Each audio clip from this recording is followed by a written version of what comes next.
Okay, and we have returned to Firelink Shrine. It's, seems to be about the way we left it, I think. Let's see if, this warrior over here has anything new to say. Our buddy. Did you ring the second bell? That is incredible, I must say. But now, we have a new problem. It's noisy, it snores, and its breath is lethal. This is no laughing matter, I tell you. Damn, that stench. And I was really beginning to like it here. Maybe it's time I do something about it.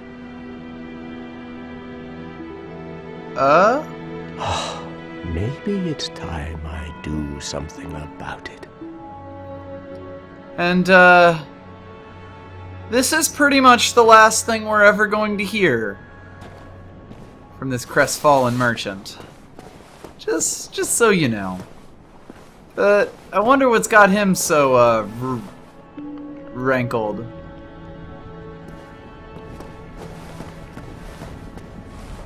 Hello there?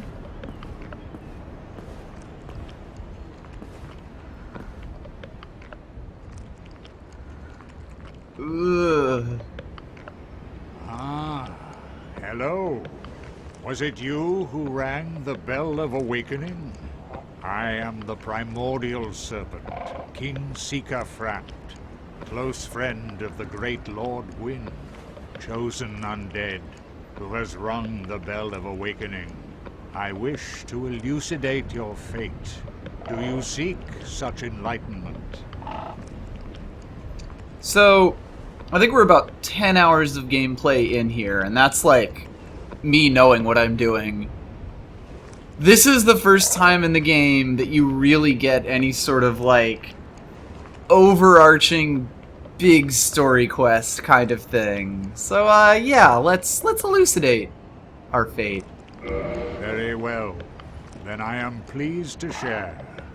Chosen undead, your fate is to succeed the great Lord Gwyn, so that you may link the fire, cast away the dark, and undo the curse of the undead.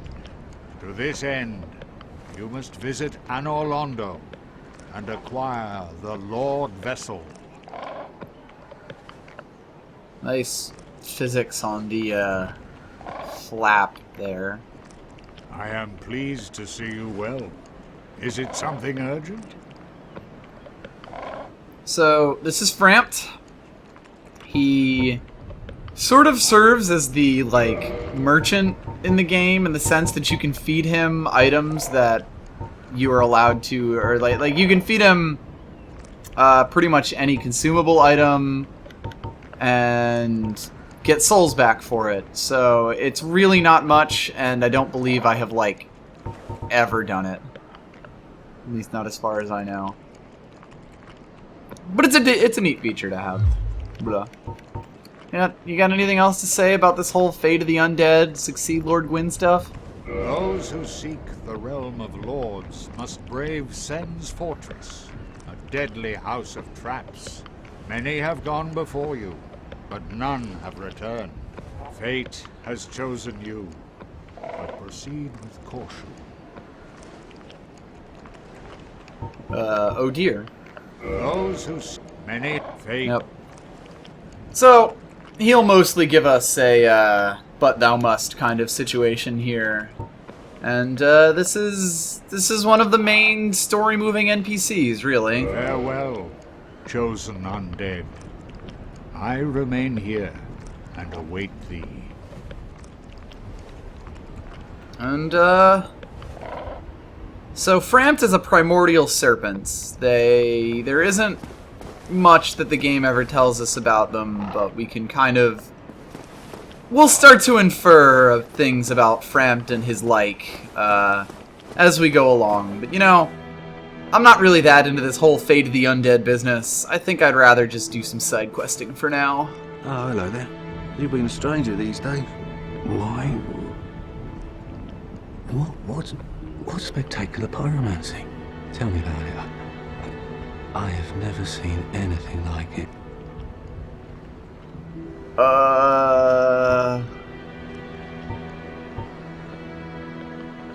Why, yes, of course. Thank you for sharing. I'm still an able pyromancer. I shall locate him myself. I'm in your debt once again.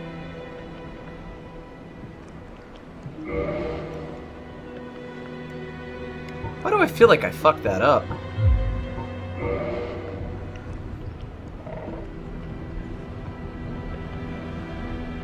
Oh, that's what that is. So... Damn. I thought the trigger for this was only when you got the other Pyromancer thing. Aw, this sucks. I may have done something a little bit awful here.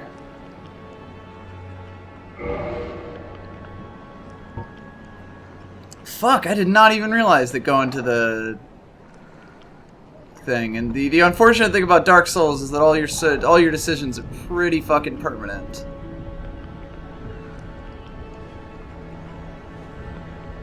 Damn it. Guess I'll ascend my Pyromancy flame.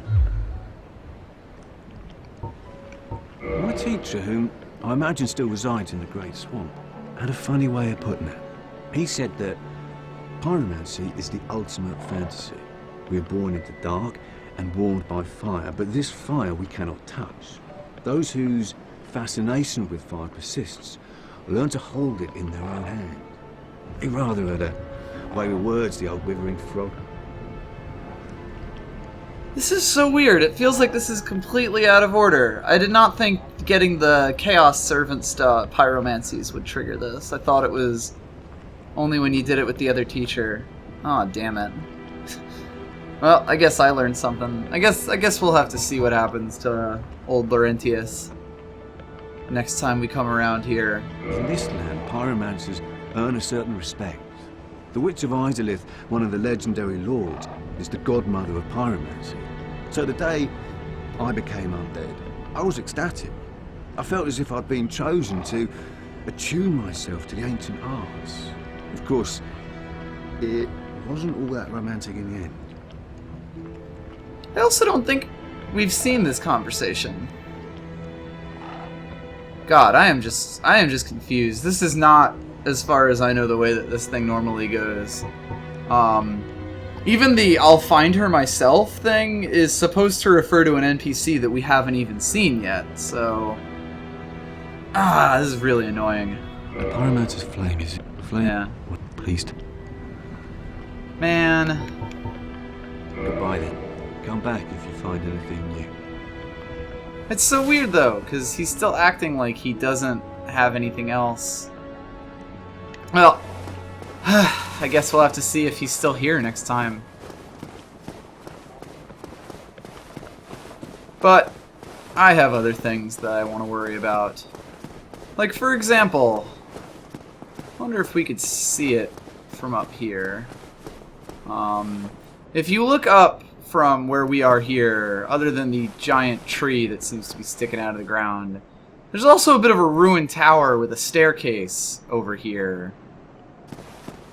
And I wonder if we could find any way to check that thing out.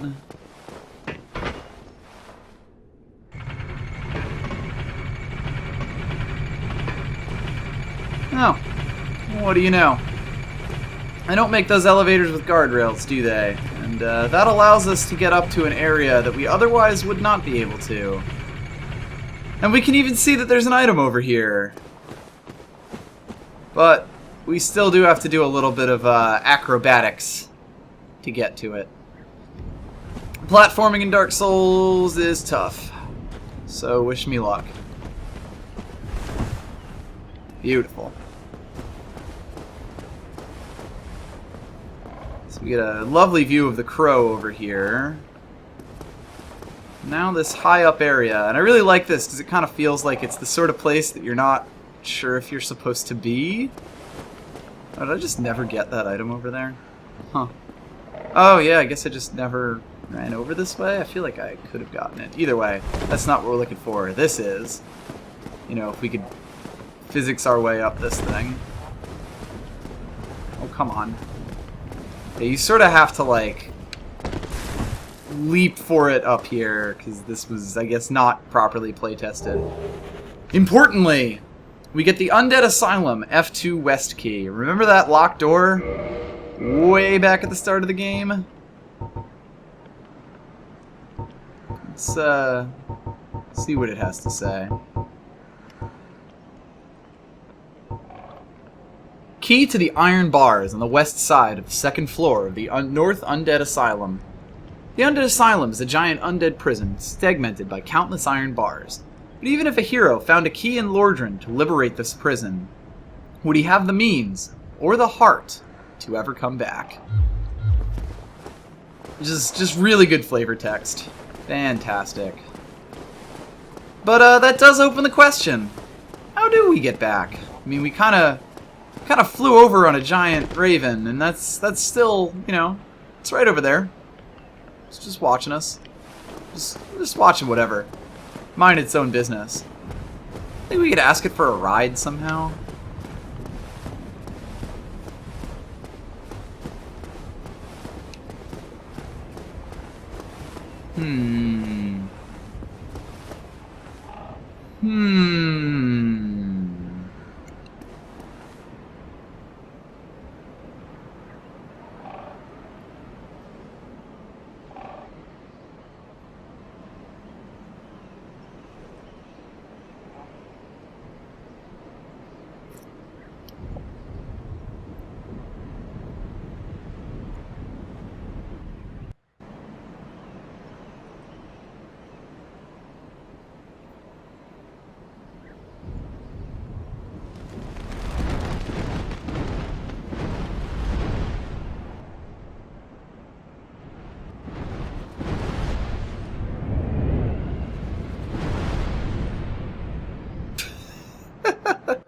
God, I love that cutscene. Your cold, emotionless face. Zoom in right on that. Kind of supposed to be wearing a helmet, I guess, but yes! It turns out the way back to the Undead Asylum is by way of Crow, but you have to sort of find its secret hideaway. And turns out that since we opened the door up, some locals have done a little bit of exploring, I guess. This isn't quite the same Undead Asylum that we saw the first time.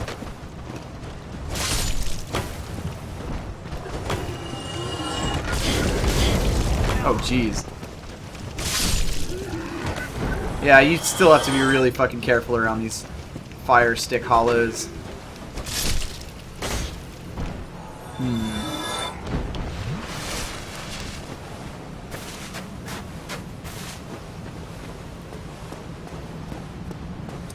Now, this is actually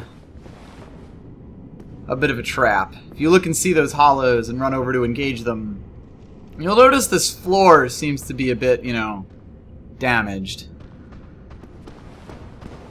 I wouldn't run out there if I were you. You know, just saying personally.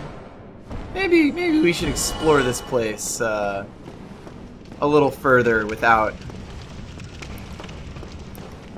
going into the center of this room just yet.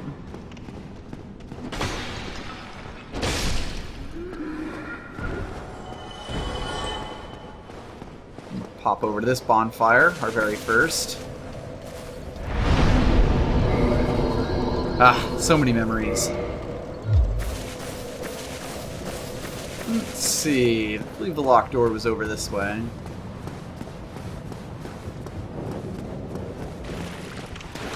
Whoa! Hello there. Oscar, it's good to see you.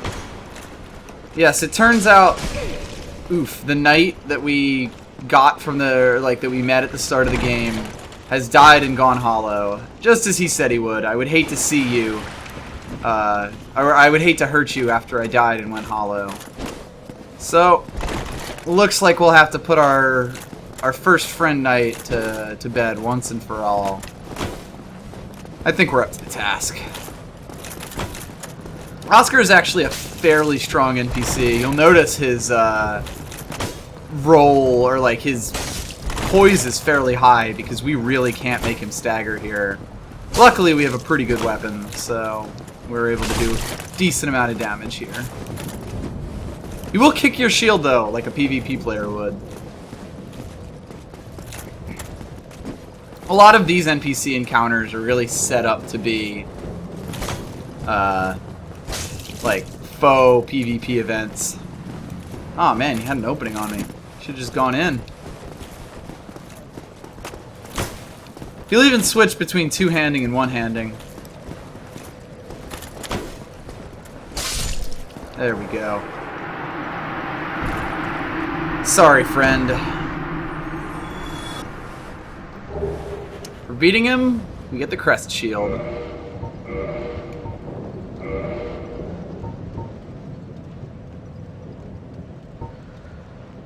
Shield of a nameless knight, likely a high-ranked knight of Astora. One of the enchanted blue shields, the crest shield greatly reduces magic damage. Boy, I wonder if there's a reason we found this. Let's just hold on to this for a little bit. None of the enemies here are particularly strong. Right, that resets. I'm still owned. Let's get up to that door. Hopefully we won't have to kill another old friend along the way. All these hollows are still over here. Worth noting, they are still, like, they're not dangerous if you've been playing the game, but they still can do enough damage to kill you. So do be careful about that. There's even these two soldiers over here. But even they're, not exactly that strong compared to what we've already been through. Yeah, we can even break their guard with our large sword here. And we finally made it! Our prize for doing so is this item that we could see from the beginning of the game, but that we couldn't get to. The Rusted Iron Ring. This is a ring that will allow you to walk on surfaces, like water, like the swamp of Blighttown, for example, without being slowed down. Rusted Iron Ring. This iron ring was used to shackle the guilty. It is terribly rusted and faintly stained with blood. Those who find this strange ring to their liking will be pleased to find it easier to gain footing on poor ground, such as swamps. Even that sort of thing is just this, like, creepy little side story. I quite like it. Probably switch off the old witch's ring though, since we don't really have anyone else to talk to out here. Of course, there is one more thing that we can do in this asylum. Let's go do that. Let's go take a look at that center chamber again. But maybe after healing up.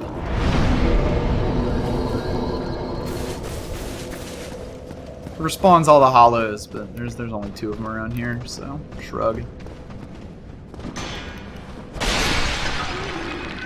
Bait this out. Don't really want these guys following me. So, the idea of this room is that you walk in and kind of see those 2 hollows out in the distance, and it pulls your attention away from, like, the slight, you know, depression that appears to be in the floor here. And if you run out and happen to try to engage them, you meet the Stray Demon, which is mostly a reskin of the original demon, but a lot stronger.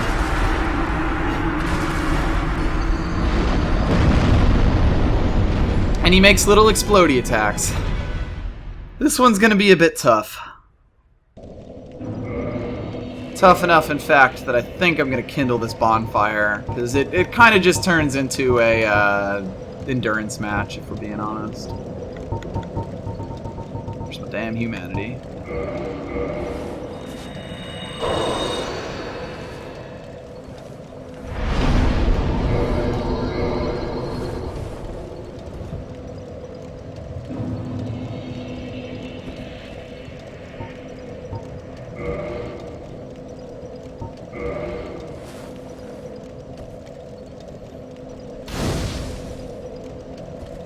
And honestly, if I have any Titanite shards, it might be worth reinforcing the shield, but... I unfortunately... Oh, it takes Twinkling Titanite. I didn't even realize that. I unfortunately do not have any of that. So, this guy hits really hard. You're in a really tight arena here.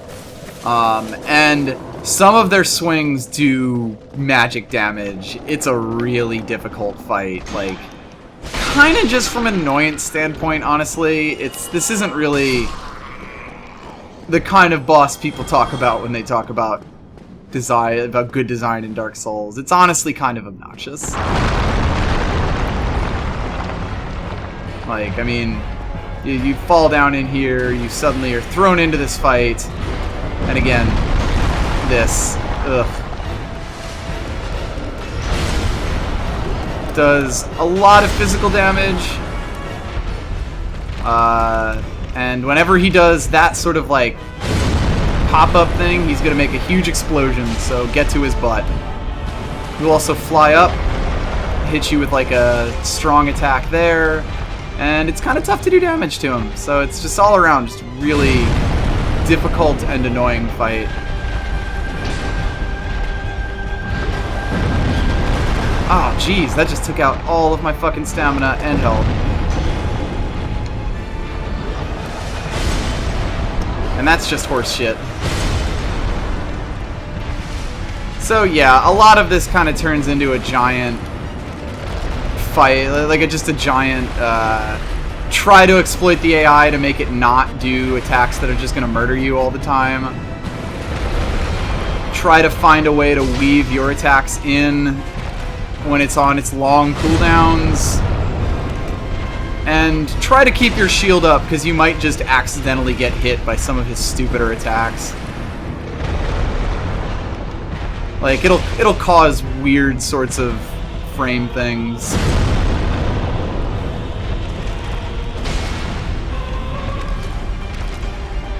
Yeah, so I'm really just trying to get him into a loop with this. I also don't want to be too close, because I want to avoid taking chip damage. But I don't want to be too far away either, because I want to avoid, you know, missing opportunities to hit him. So it's just like, I don't like this very much. It's especially bad if you end up getting him into a corner where it's really difficult to get away from him. It's honestly just, you know, bad all around. Oh dear. Also, the closer you are to that explosion, the more it does to you, so you have to be really careful about that. It's just, And then you can't run in too quickly, because you'll also get hit by it. I don't like it. Stray Demon is bad. It is worth noting, this is the demon that we very first saw when we walked across this. So there is that. I do like that kind of foreshadowing and how it set this up. And how you probably wouldn't even see it normally. But if you're paying attention, it's been here the whole time. But again, as far as the boss goes, it's like, oh, let's make the exact same demon as the first boss, except make it hit way harder. And it's like, meh. Oh yeah, and have like way more health. You know, there's nothing fun about this boss, and there's also the fact that this isn't the last time we're gonna see it. Just, I'll spoil that right off the bat here. Oh, there we go. Yeah, that was one where I went in a little bit too quickly, but at least it wasn't a magic attack. Shit! Oh god. Oh shit. I need to bait him into an exploding attack or a fly or something else that has huge wait time, but not from here. Shit. Oh god. So yeah, we're suddenly out of that loop I was in, and in a much worse place. Wait, I gotta run in. Oh fuck. There's also the fact that he can do that explosion that's like way in front of him as well, so if you're trying to just run up to him, oftentimes you will actually get hit from behind by this attack. There's so much about this boss I don't like. god, now we're stuck in a corner.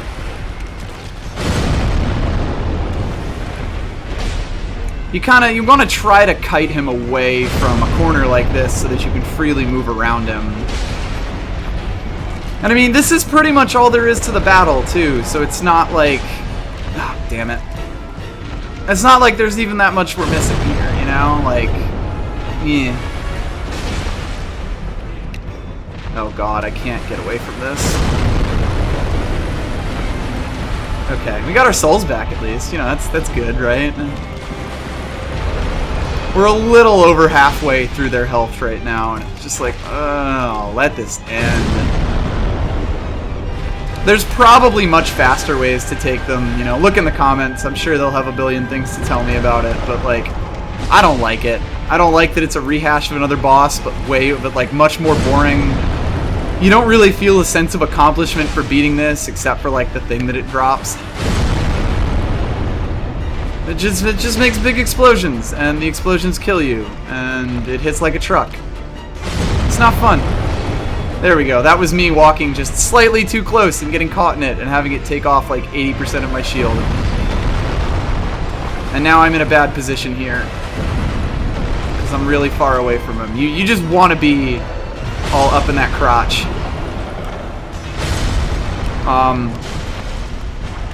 You also want to let your shield down to let your stamina replenish whenever he does that overhead swing, because he's gonna do another one. And if you try to block both with your shield up the entire time, it's just gonna break through your shield and kill you. So watch the fuck out.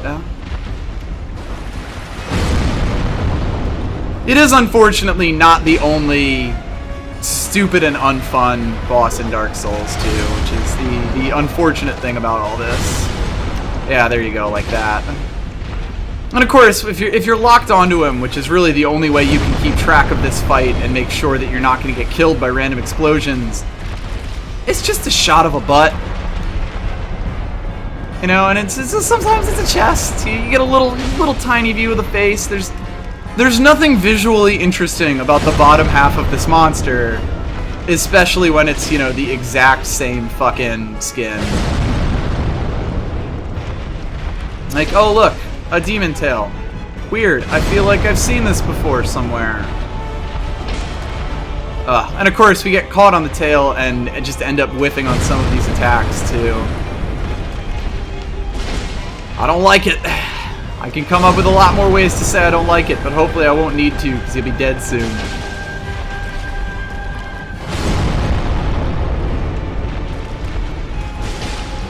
Yeah, I think we got him caught in a pretty good loop here. Great AI. It's definitely one of those things that's kind of neat in concept, but in practice is like,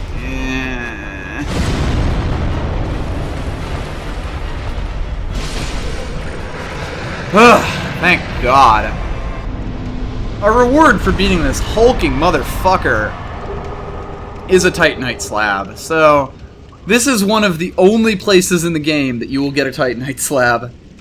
It's also 20,000 souls, but we've been pretty blasé about that. This will allow you to get something all the way up to plus 15. Or if it's an armor, up to plus 10. So it's really the only way to upgrade things, and it's extremely rare. Yeah, over here. No, it's right there. Legendary slabs. They're heirlooms of a nameless blacksmith deity who forged the weapons of the other gods. Weapons forged with this slab become rare, legendary weapons. And the game isn't really kidding about that, just solely based on the fact that Titanite slabs, like, you're only guaranteed to be able to get this one, I believe.